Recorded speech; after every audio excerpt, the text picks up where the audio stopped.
Un saludo, soy Juan y he preparado un pequeño vídeo para despedirme del magazine abierto Universo Cultural. Para quien no conocéis al magazine, tenéis que saber que hacemos uno cada mes y lo colgamos en spytic.wordpress.com. Press acabado con 2 S. Somos un grupo de diferentes etnias, estatus sociales y edades que van desde los 20 y tantos hasta más de 60. El resultado es una amalgama compactada de voces y sentimientos que nos hacen disfrutar y aprender cada día. Hemos creado una canción para un videoclip y después lo grabamos con una cámara prestada. En Navidad cantamos un villancico, también con letra propia. Hicimos una radionovela medieval que pusimos por capítulos. Con los me han comentado se puso nervioso más de uno implicado en confirmar o desmentirlos.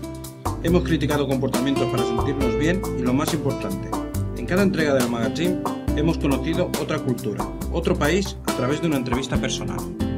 Y hablando de entrevistas, serán difícil de olvidar las entrevistas como voces de fuera. Han pasado por nuestros micrófonos escritores, universitarios, encantadores de perros y algún famoso como Alberto.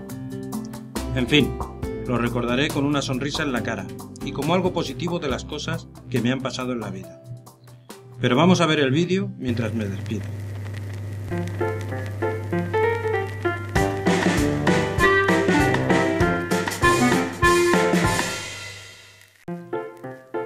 Gracias, Elisenda y Elizabeth. Gracias primero por aceptarme en el grupo. Y gracias al grupo por tolerarme. Me he divertido muchísimo con vosotros. Esto que os enseño será mi recuerdo feliz de la actividad. He aprendido del grupo y con el grupo paciencia, asertividad, constancia y me ha sorprendido vuestra entrega y la capacidad que demostráis de adaptación y aceptación. Gracias y adiós. No, adiós no. Hasta que nuestros caminos se vuelvan a cruzar y hagamos cosas diferentes, pero igual de mágicas y especiales. Soy Juan y no os olvidaré nunca. Gracias.